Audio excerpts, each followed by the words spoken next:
Good afternoon, everyone. Welcome to the day 2 of the 2023 annual meet and conference of the Postcolonial Studies Association of the Global South. I'm Moitri Mukherjee, currently a project assistant in the Institute of Language Studies and Research, Kolkata, and the British Library. The conference is entitled Towards World Critical Theory, Contributions from the Global South. I would like to request all of you to kindly put your mobile phones to silent mode. To immediately move toward the proceedings of the conference without further ado, I invite Professor Anup Dhar. Professor Dhar has a training in medicine. He is a former professor of philosophy and psychology.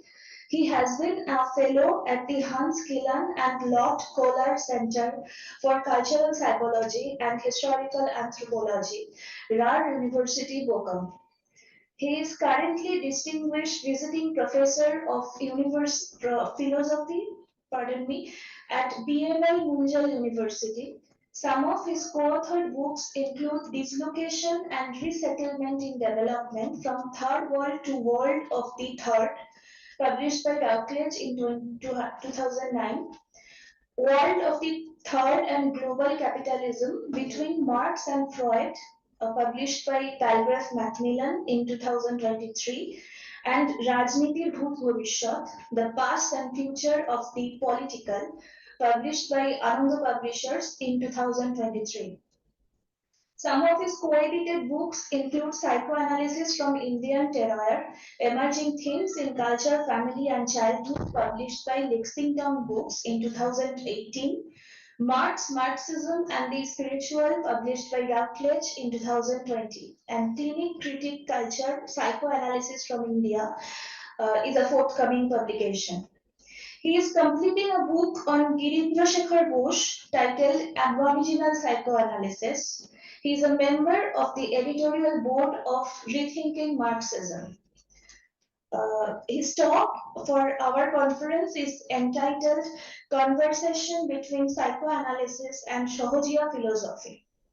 Sir, you will have 20 minutes around for the talk, and then we can have a small question and answer session. Over to you, sir. Thank you.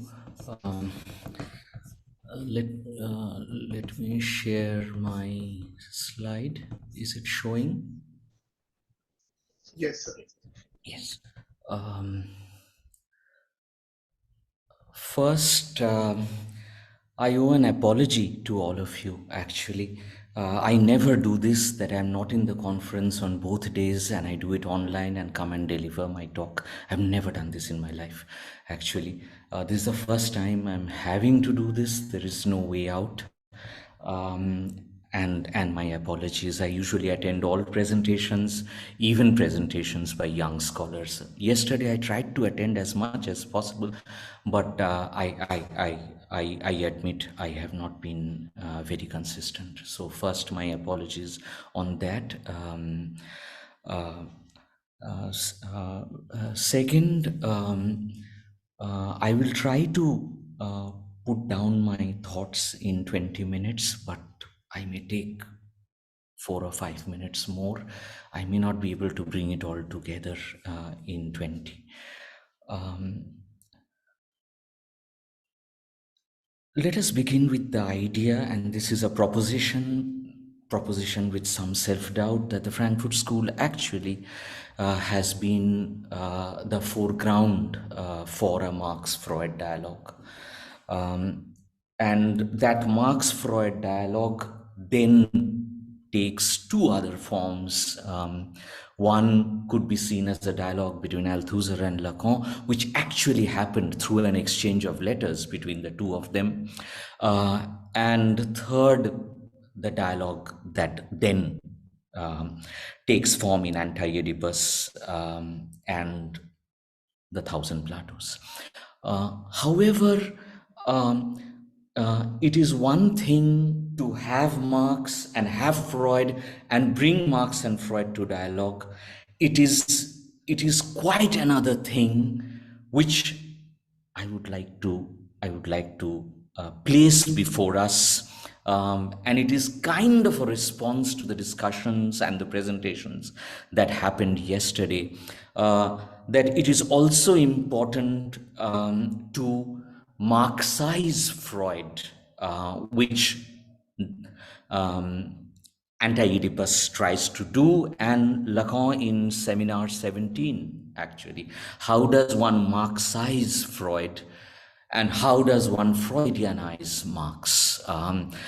Does a close reading of Freud take us to Marx, take us to overdetermination? Does a close reading of Marx take us to Freud, take us to a philosophy of fetishism? So the first proposition over here, albeit with a lot of self-doubt, is that perhaps there is no solidified Marx and a solidified Freud that could be brought to dialogue. Marx may, like a Mobius strip, lend itself to Freud, and Freud may lend itself to Marx. 3, building on Seminar 17 and anti-Oedipus, do we need to Marxize Freud and Freudianize Marx? How do we do that? Quickly put, it is this. There are a number of ways, but I can only highlight one today. Marx has largely been seen through historical materialism, which is deeply problematic. It's a misreading of Marx, but the framework is the step ladder, that there is slavery, there is feudalism, then there is capitalism, and then we have socialism, communism. We go like that. So these are the steps, kind of in a certain diachronicity. We tend to see modes of production or relationships of production or history in the Marxian tradition. And in the psychoanalytic tradition, we tend to see mental illness kind of synchronically, actually, that there is neurosis, psychosis, perversion, if I'm going to build on Lacan, or other modes where mental illness is there all along, all through. Okay, across spaces, across time as well. The angle that I am putting on the table today, and it I think builds on the Frankfurt School tradition through anti-Oedipus, is that can Marxism be seen through the synchronic angle, which is to see the contemporary as not merely capitalist, but as a complex configuration of capitalist, feudal, slave, communitic, non-exploitative communist class processes. See the present as a complex synchronic combination of class processes, and see mental health, which we tend to see synchronically, kind of historically.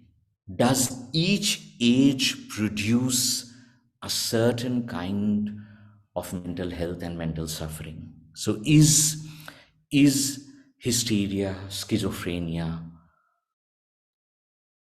to be understood historically rather than, across space and across time, that they're always there, across human formations? So what is it to look for modern mental health suffering or East Asian mental health suffering, and not see them across cultures, which is even in psychoanalysis we make this move, neurosis, psychosis, perversion, across cultures and across time. So that is step one. How does one Freudianize Marx or Marxize Freud, render Freud diachronic, contrary to received wisdom on Freud, and render Marx synchronic, contrary to received wisdom from historical materialism? The next step, and the first slide gives it to us, as we move actually from that Marx-Freud dialogue and Tagore and Gandhi, I kind of would have liked to build on that excellent paper Simona presented yesterday at the beginning and took us to Ambedkar. I'm trying to do perhaps something similar, perhaps, but through Gandhi and Tagore, and coming to Gandhi and Tagore, and then looking at the political once again, which is this Bengali book now we have worked on, the past and future of the political, which is actually a trialogue between Marx, Tagore, and Gandhi on the concept of the political. And here two openings happen. Opening one is we read Marx, and one can read Freud as well, over here in what I have put ab-original ways, not the original Marxian formulations, not the original Freudian formulations like Oedipus or historical materialism.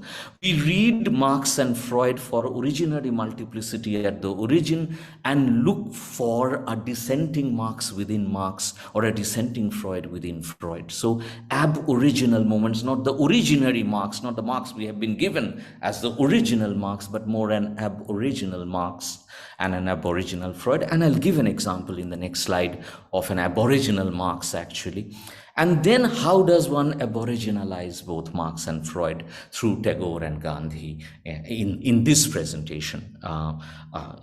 It happened through Ambedkar yesterday, I felt. How does one aboriginalize Marx and Gandhi, Marx and Freud through Tagore and Gandhi, or through Girindrasekhar Bose, or through the Sahajiya tradition? I'll come to this in the next slide. Quickly put, Marx, if we look at Marx's writings on the British rule in India, we will see an Orientalist Marx. Sorry to say this, but it is indeed Orientalist over there, Marx. And Marx sees whatever may have been the crimes of England, she was the unconscious tool of history. Should this torture then torment us, since it brings us greater pleasure? He's actually quoting Goethe over here, and it's quite problematic the way he looks at British rule in India. However, this very same Marx, in a later period, post 1881 actually, is writing the ethnological notebooks, and in the ethnological notebooks he's writing actually on village life in rural Bengal, parts of it, not the entire book. And here Marx actually looks at Marxism very, very differently. And that is the aboriginal Marx, actually, the Marx that breaks from his own Marxism over here in the ethnological notebooks. And this then is where Marx is moving out of the violent consequences of imposing the most fragile part of Marx, the predictive Eurocentric scenario, upon large parts of the globe, not historically centered in Europe.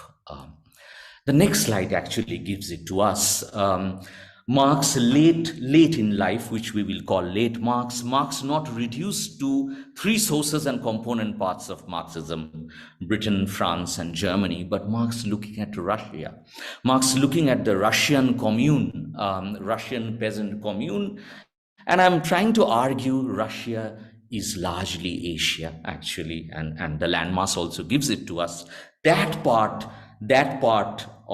of Russia Marx looks at and sees the possibility of post-capitalist futures in the Russian peasant commune, and doesn't read the peasant commune as a pre-capitalist past. Okay, and charts actually what we are calling synchronic Marxism through class process and class sets, charts a path, charts the same path kind of for rural Bengal, actually, in the ethnological notebooks. And late Marx is as if standing in contradiction to early Marx writing on the British rule in India. That is ab-original Marx, the original moment in Marx. The next two slides are just pages from ethnological notebooks. As you can see, he's writing on the zamindari system, the Mahajan, and the Mandal versus Jamindar in rural Bengal. And he's actually trying to think whether the zamindar is a landlord.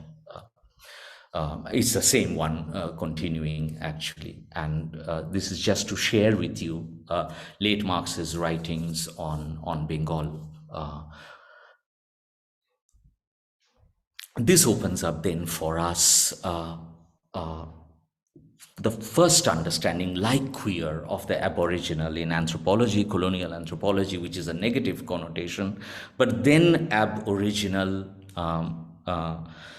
which in Bengali we have called Omulayon. It is kind of deconstructive or genealogical or archaeological work where you actually open up Marx or Freud for dissenting possibilities. They become their own dissenters in their own work.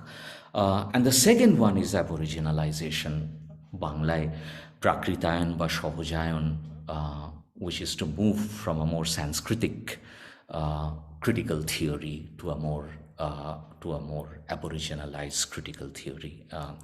Does it also require a rethinking of critical theory? Does it require us to rethink a critique of critical theory? We may look at it if we find time. This then opens up two spaces for us, which is from the global south for me. One is to look at the axis of time and turn to the non-modern, which is medieval Sahajiya for me. Turn to the non-modern for resource, for insights. Introduce aboriginal insights from non-modern worldviews, non-Western worldviews also. So it's not the West and the rest of the world, but worldviews of the rest of the world, okay? And yesterday I said it at the end also, that for me, the non-West or the non-modern is not merely context. It is not merely life world, it is worldview. It is concept, it is text, it is theory. We can offer a new theory of mental life to the West, which is what Girindrasekhar Bose tried to do with Sigmund Freud, actually. So aboriginalization of cultures is the Orientalist move, but cultures of aboriginalization is a kind of post-Orientalist move where we question original formulations. Say, for example, in Gandhi, non-violent socialism. I'll come to that in the next slide, or the Sahajiya. For a Western audience, it is medieval spirituality, but perhaps Sahajiya is not spirituality. But this is the framing of the work from the global South, and its close kin is the post-colonial and the decolonial. This is one other instance of how one aboriginalizes. Gandhi's book on socialism, titled My Socialism, and if you look at the book quickly, you will see that the contents of the book actually create conditions for something quite strange in Western Marxism: non-violent socialism. How can socialism be non-violent? Okay, and this is the work Gandhi is trying to do in My Socialism. This is just one instance of aboriginalization. So in that sense, what they do, the aboriginal thinkers actually, and here an aboriginal Marx or an aboriginal Freud may speak to an aboriginal Gandhi or an aboriginal Tagore, or as an aboriginal Ambedkar, as Simona beautifully showed yesterday, that there could be two levels of critique. One, there is no need perhaps to inherit unthinkingly the diseases of the West, okay? Disease, and how do we think social dis-ease in and from the South. For me, from the South is more important than in the South. Second, do we need to cure ourselves of the cure? The cures that have been given to us have aboriginal thinkers put to crisis and to question the cures that have been offered to us. I would argue that Marxism is ideologically very sound, but teleologically limited. It has a limited vision of how to go about a post-capitalist future. Tagore and Gandhi, even Ambedkar contribute significantly to that. And Western political theory would stand to benefit, actually, if they looked at these works. And how they put to question both the liberal cure, the vote, and the radical cure, the revolution, through nonviolent resistance, rural reconstruction, and self-transformative ascetic praxis, which comes from late Foucault. Tagore putting to crisis the nation as one of the paradigmatic cures of modernity. Just a minute on this slide. When we walk barefoot upon ground strewn with gravel, our feet come gradually to adjust themselves to the inhospitable earth, while if the tiniest particle of gravel finds its lodgment inside our shoes, we can never forget and forgive its intrusion. And these shoes are the government by the nation. The shoe metaphor and the gravel metaphor, the gravel in the shoe metaphor by Tagore, putting to crisis one of the cures of modernity, nationalism. I don't have time to get into this. Just one line from this slide. Freud's writings in mass psychology and the analysis of the I. If another mass attachment takes the place of the religious one, as socialism seems currently to be doing, the same intolerance towards outsiders will ensue as in the war of religion. And if differences of scientific opinion ever managed to attain a similar importance for the masses, the result would be the same for this motivation as well. What a profound line by Freud, an ab-original Freud, actually, not the Freud we know, actually, who brings together religion, socialism, and scientism in kind of a related plateau or plane, and tries to put to crisis all three and show the problem of that kind of mass attachment over here. Again, Gandhi, who works on the friend-enemy model and tries to present the friend-enemy model in political theory as a kind of a Möbius. I will not get into this. I think I don't have too much time. Onindo or whoever gave me that 20-minute limit, how many minutes do I have? Just give me a sense so that I do it accordingly and not go beyond the time. 5 minutes. Hello. You have 5 more minutes. 5 minutes, yeah. This opening which Gandhi offers to us, where he wants to see socialist praxis not through a binary of the friend-enemy, but a Möbius of the friend-enemy. The diagrams give it to us, and how a philosophy of political double conversion can be taught, and how what is important in the political is a double cure or a dual cure or a dual conversion, cure of an unbearable inner condition through the dual conversion, and understanding of one's own dehumanization and potential humanness, both the dehumanization in us and the potential humanness even in the enemy.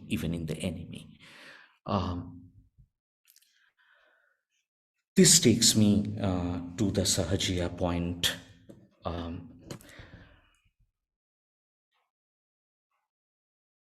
Marx offers another opening in these lines, a double meaning of religion.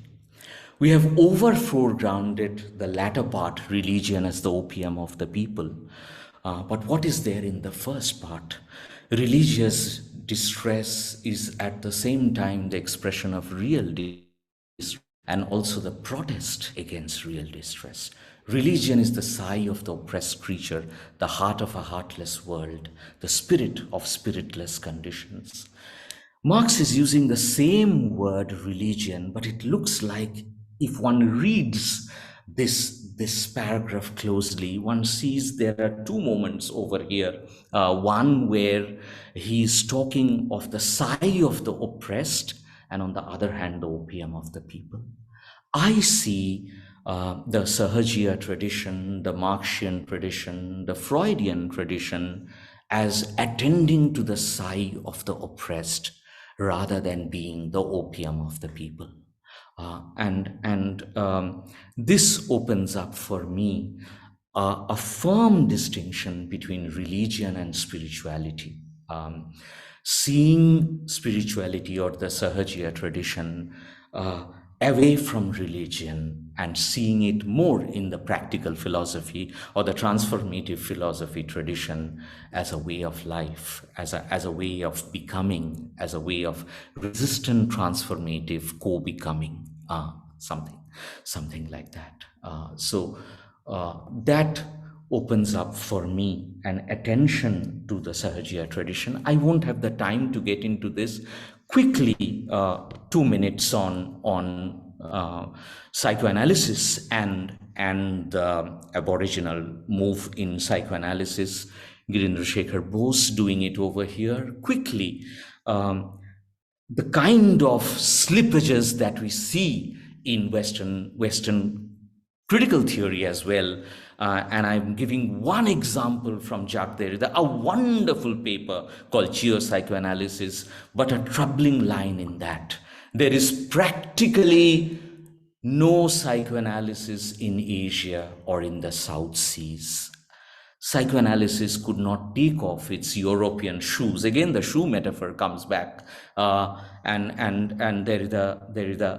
we get Derrida's lament over here. We are with him in this, but had he looked at the Bose-Freud dialogue between 1920 and 1937, he would have seen that we have opened up over here what could be called a new theory of mental life. What is the new theory of mental life? I will not have the time to get into it. I skip the Spivak questions over here.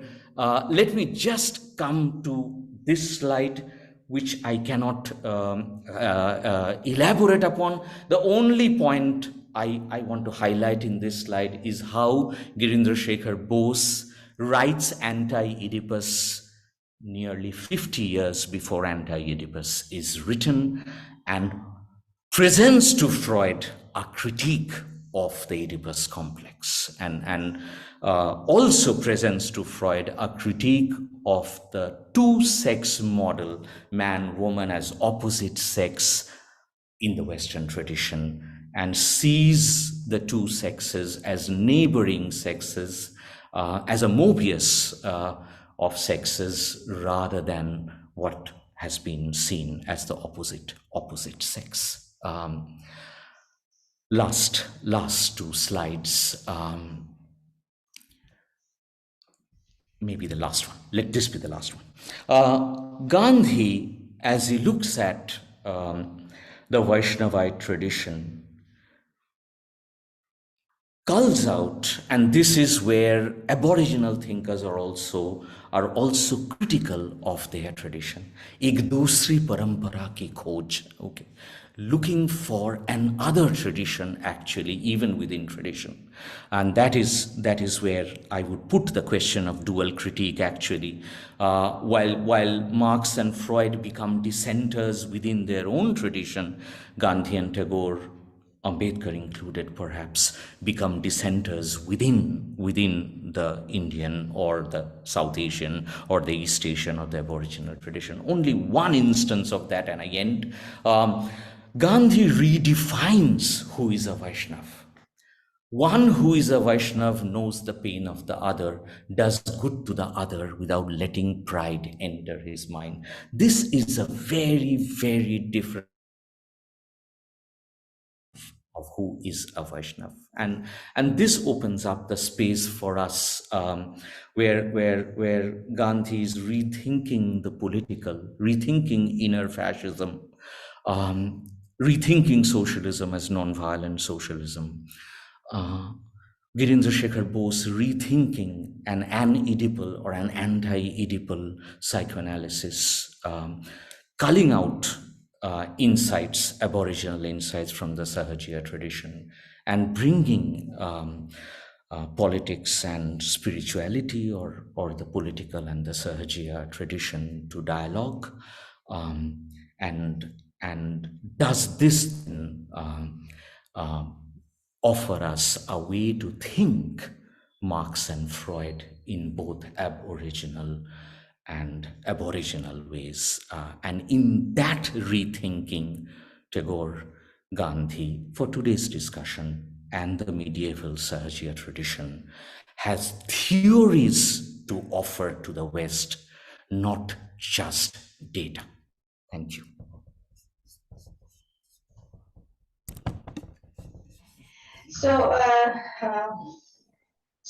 This is Shantruita, and Yes, I know you. Yes. It's nice to meet you after a very long time, and thank you for this very brilliant presentation. It's opening up a lot of things to thought of. So first, I think that when you are thinking about the aboriginalizing the traditions, I think it actually goes to the aboriginalizing the women's studies also. I have discussed with you earlier long ago, I think. But it is when we are thinking about the women's studies in India, and if we begin women's studies from an Indian perspective, not going to the models of the first wave or second wave or third wave feminism, which think about the binaristic relationship between the woman and man. So when what you think of it, whether we can aboriginalizing the women's studies and thinking about the women thinker and how they actually thought about the women itself, women, men, various types of this identity, going beyond these binaristic spaces, thinking about the third space. And it is also related to your last of these slides where you were talking about the neighboring sexes. I think not only from a psychoanalytic perspective, it can also be understood through a cultural and social perspective in women's text in the 19th century Bengal and contemporary to Girindrasekhar Bose also. I think Girindrasekhar Bose has also referred to this kind of text as much as I read Girindrasekhar, that when we are thinking about the women question, not getting the term from the Western that the women question, but thinking about the man and woman relationship, it is not something a kind of a binaristic hierarchy relationship between man and woman, because where we can find the earliest example of man-woman feminism in the colonial period. So that is something that Girindrasekhar Bose has also, I think, have had in his mind while thinking about the idea of the non-heterosexual or the non-binaristic neighboring sexes. So what do you think about it? Thank you. Should I respond now? Do you want to take a few questions first and then? Yeah, we can do that. We can do whichever. I request please keep your questions brief. Thank you. Okay, you can hear me, right? Yes, I can hear you. Yes. So, for a very long time, I've been reading you, and I've been also, thinking along the brain. I mean, the brain that you have, you and Anjala both have kind of, enunciated in your work. So, Anudha, I mean, it's one kind of puzzle around which I'm also kind of grappling. When you are aboriginalizing, I'm sorry, in pronouncing it. You are also, kind of dealing with a dyad here, right? I mean, you have this normative or original West, and then you are aboriginalizing the non-West. And in that dyad, are we not falling in the trap once again, which is of again an Eurocentrism, which you both have so virulently critiqued? But somewhere down the line, it seems like you are also returning to that. Or instead of that, instead of calling it as a theory or responding to certain idea, medieval, long modern, as a kind of producing new mindset, I mean, I'm more intrigued by that particular phrase, mindset, or for that matter, the idea of the experience. Why do I have to all the time conform to this theoretical impulse? So that, ultimately you are serving a kind of, to the Western audience that, look, we also have a theory. This is one sort of critique that we had about intimate enemy. You are referring to Girindrasekhar Bose. I mean, in intimate enemy, we all know in androgyny, in bringing it out, ultimately you are conforming to that model. So how to sort of bypass this track, and something that Prathumadi also has mentioned in the elementary, how to sort of think of other experiences which refuse to then become into any theoretically coherent model. So let's treat experiences, otherness, different ways of mindset, and then becoming processes of becoming without necessarily going to that. So how to sort of struggle with that? That's one point I want to know from you. Thank you, both of you. Thank you for this.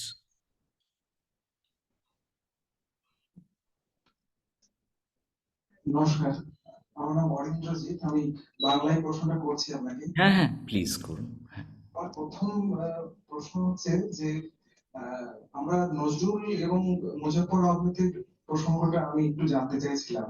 সেটা হচ্ছে আমরা তো নজরুলের কবিতা পড়তে গিয়ে জেনেছি যে সাম্যবাদ শব্দবন্ধের সঙ্গে ওনার একাত্মতা ছিল, এবং নজরুলের কবিতার মধ্যে আমরা দেখতে পাচ্ছি প্রথম যেখানে ইয়ে আসছে, মানে সাম্যবাদের প্রসঙ্গ আসছে, এবং ওনার বিখ্যাত কবিতা যখন আমরা পরপর দেখছি বিদ্রোহী প্রকাশ পাচ্ছে, যে যে লেখা ওনার ওই মুজাফফর আহমেদের সম্পাদিত পত্রিকাতেই প্রথম সেটি বেরোচ্ছে।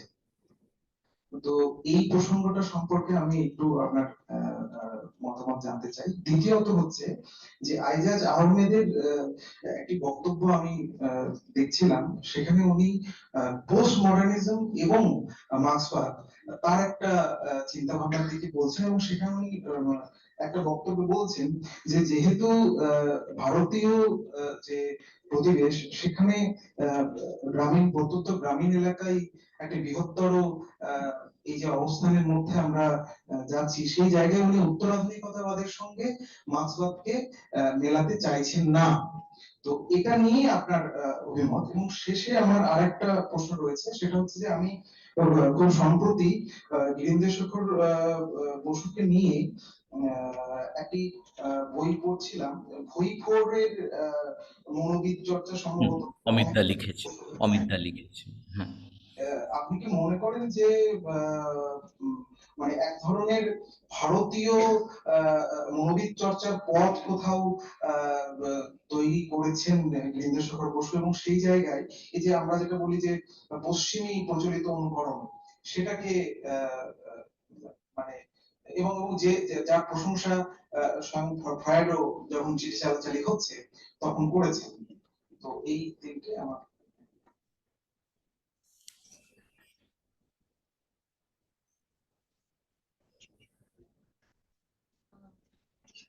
Anup, thank you so much for that extremely thought-provoking and rich presentation. I have lots of thoughts, but I will only ask you a very simple question right now. Hopefully we can talk some other time.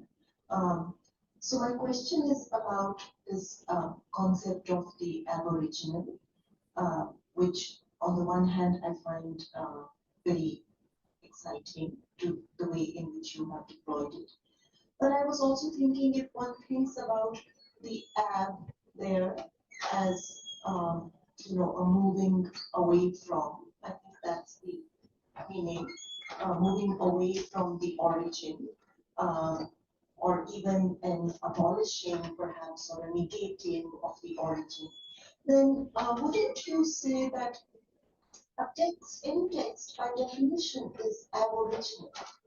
I mean, from a moment when it starts being a text, it's always moving away from whatever might be its putative or supposed origin. So, yeah, I mean, I was just wondering if you could say a bit more, perhaps, about this aboriginalizing. lot of questions. Shall we take one? Too many. So please go ahead.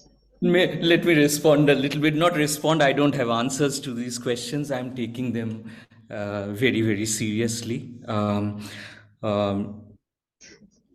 Actually, there are no answers. So we can only have questions. I also only had questions in what I was trying to share. Uh, Let me start. I think let me start from uh, uh, Simona, the ab-original, not because she has asked the question. Please don't misunderstand. It will help me go to Dhritiman's question after that. Okay. Um, Yes, I think I would, which is why we don't make too much out of the ab-original.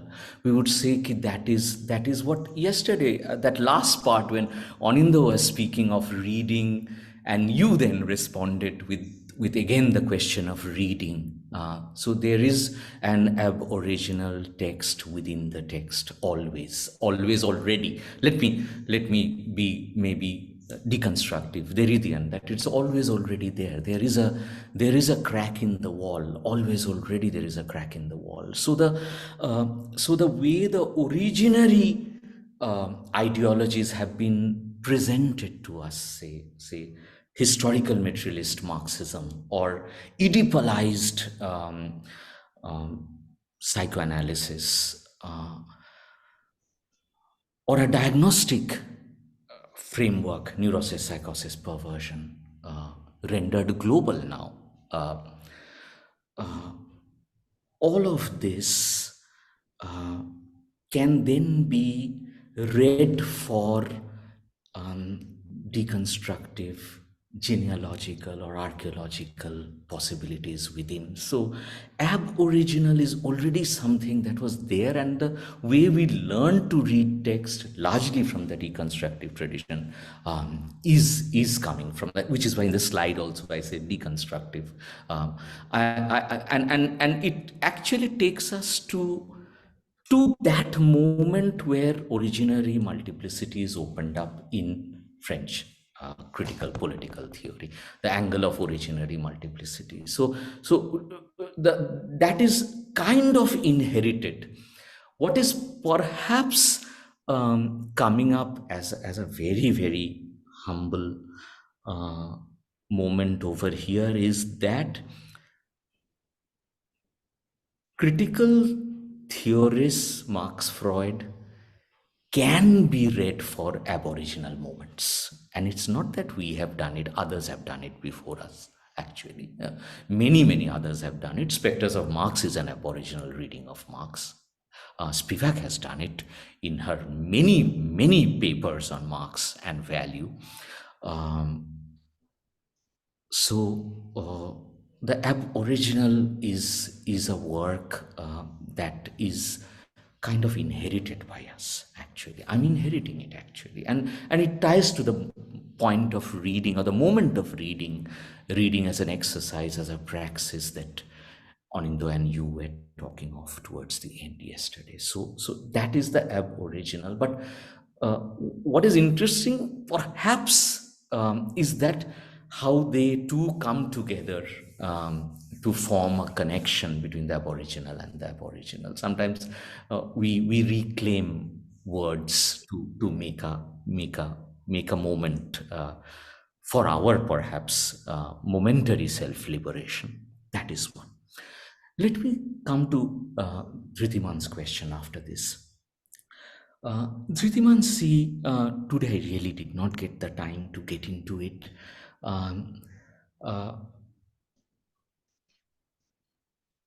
I have now moved from philosophy as a way of knowing, or philosophy as theoria, what Hegel calls theoria, or Aristotle calls theoria, moved away from it to first practical philosophy and then transformative philosophy, which has made me more medieval than modern or postmodern. And there I see philosophy more as a way of life, as a praxis. And one of the moments that can be culled out from Lacan's Seminar 17 is the question of the abduction of the slave's know-how. I'm quoting Lacan over here. But what is important is not slave over here. It could be Dalit. Okay, it could be woman. The abduction of the know-how means know and how kept together, and then the abduction of that into knowledge or theoria or the discourse of the university, which is when know and how get split, and society gets split into those who know and those who do. And this, in the only short paper I have written on Ambedkar, I think I have tried to place in the larger Ambedkarite tradition, as a Lilliput in that tradition actually, that one of the important moments of caste in India is the separation of know and how, those who do and those who know. The agricultural scientist who knows agricultural science and the peasant who would cultivate. So, Dhritiman, I am firmly with you actually in turning to experience and doing and being. I think now, and it's a change in me actually, that has happened in the last 10 years perhaps, that we need to move from knowing and this excessive focus on theory and critical theory to maybe a Borromean knot of knowing, doing, being. And that then, Dhritiman, is the angle I would have loved to propose over here, which is why, see, Gandhi is a philosopher of knowing or is a philosopher of doing and being? Is Tagore a philosopher of being and limited doing? Okay, and the question of the Satyagrahi as the moral exemplar, actually, that one has to be the idea and the ideal, not just write the idea and the ideal on a whiteboard. So that question becomes very important, and Tagore and Gandhi both are, I would suggest, practical philosophy perspectives, actually, including Ambedkar, actually. I am not actually, Dhritiman, and you know, when you make a presentation, you always make these mistakes, and I have made one now. I have realized ki I got too interpolated by somebody in the West, let me put it that way, okay, depriving us of theory and making us a derivative of their theory, which Parth Chatterjee calls derivative discourse. Okay, the distinction in Girindrasekhar Bose I have tried to propose is that Bose was not offering Freud a logic of the Indian psyche. So it was not empirical. He was not telling Freud, oh, Indians don't have the castration complex. No, he was actually problematizing castration, Oedipalization, and phallus as the foundational signifier of psychoanalytic theorizing, even in Lacan. So he was actually offering Freud, it's just wordplay, Dhritiman, okay, an Indian logic of the psyche. I'm not making too much of India, please don't misunderstand me on this, okay, but it's just to play on that. It's not a logic of the Indian psyche, what we are, empirical data. How long will we remain case histories for the West? Okay, is Girindrasekhar offering Freud an Indian logic of the psyche, without phallus, without castration, without Oedipus, without the daddy, mommy, me triangle, so rampant in psychoanalysis? Similarly, is Gandhi offering Marx a non-violent philosophy of socialism, a non-violent praxis of socialism? So in that sense, Dhritiman, actually it was a little bit of getting interpolated by them not allowing us theoretical space from the South. Okay. So I don't want to only become experience, but also not move to only theory. So please, it came like that in the presentation, and you always get a little tilted in one direction when you are presenting. You always make these small mistakes, but it is not that. It is not that. It was just to make a claim to theory, given that we haven't been allowed that space. Okay. And I think your other question has come up now, that aboriginal is then let me put it metaphorically, through which door the adolescents speak love, not through the front door of our apartments. They speak through the back door. Two neighboring women speaking love, but they speak through the back door, through the back balcony door. Okay, so are we then reaching now in critical theory from the South, as Anindo is proposing, and his team is proposing, a moment where there can be a backdoor conversation? It is not a critique of Eurocentrism. It is to make possible a backdoor conversation between an ab-original Marx and an aboriginal Freud. So we are not giving up on the West at all. At all. We want an Asian or a Russian or a Bengali Marx. And a Gandhi who reads Vaishnavism very, very differently. Okay. Can there be a conversation between these two now? Okay. So that is the area one is trying to get at. So I'll end now. I have taken very long, I think. Now bring together Kaji Nazrul Islam, the women's studies question and the women question, and Derrida has written a beautiful text on this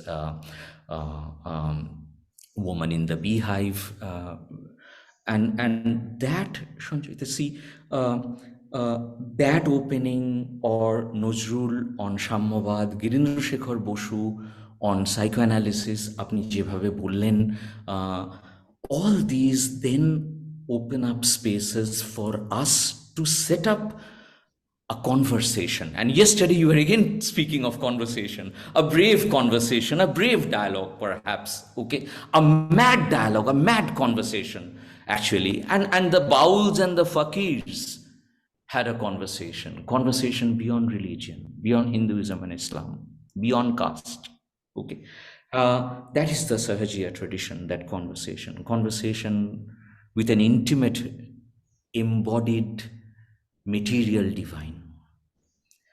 So conversation is very, very important, perhaps, as you all were proposing yesterday. And that conversation between, I would actually want to suggest that, do we need to think beyond Anglo-American enunciations of feminism?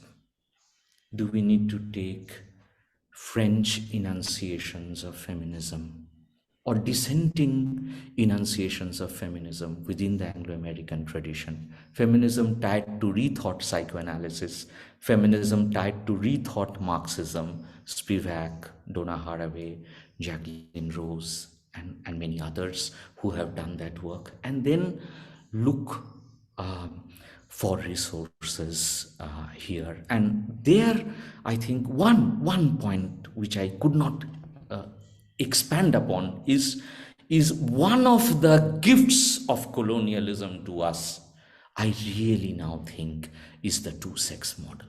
That Thomas Lacker book, Foucault's inheritor, kind of, that how the model of the two sexes and the opposite sexes were given to us through the colonial education system, and how we need to think in multiple ways. The Sahajiyas think it in one way, Bose thinks it in another way, and how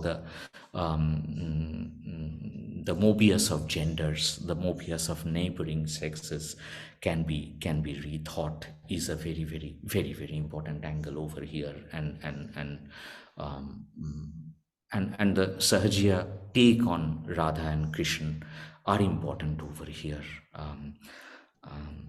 Bonomali, tumi porojonome hoyo Radha, and Bonomali comes as fair-skinned Chaitanya in as if the next life, and that then gives us openings for rethinking gender, queer, rethinking our relationship with early Marxists, early analysts, early psychoanalysts, early Marxists in conversations with the West. Nazrul, definitely. Muzaffar Alam, Girindrasekhar Bose, Jagadish Chandra Bose, who shows plants have life. Okay, S.N. Bose, the Higgs boson particle, named after S.N. Bose, the boson over here, and S.N. Bose's conversation with Albert Einstein. We were actually trying to really do this work. Let me end with one line from Sudhir Kakkar. He argued that before political independence, we were perhaps more post-colonial, on Hindu, if I may put it this way, more post-colonial than after the political end of colonialism. Spivak puts it very interestingly in that piece, Psychoanalysis in the Left Field, the distinction between cricket and baseball, American baseball and British cricket. In cricket, we can spin our way into the Western idiom of pace bowling, hard, fast, even bodyline bowling by the Australians. In baseball, you have to just play their game. You cannot tamper with that game as if, okay. So in that sense, there are ab-original and aboriginal thinkers, aboriginal moments, insights, Tagore, Nazrul, early Marxists, early analysts, women writing in India, actually, and those moments can be invoked, recovered. Let me call it taking a line from Ashish Nandi, his book actually, the loss and recovery of self, and the politics of the loss and recovery of self, the politics of memory as well, actually, something we touched upon yesterday.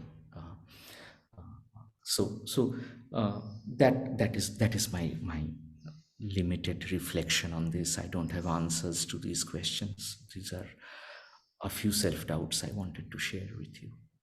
Yeah. Thank you, sir, for the answers, and thank you everyone for the interactions.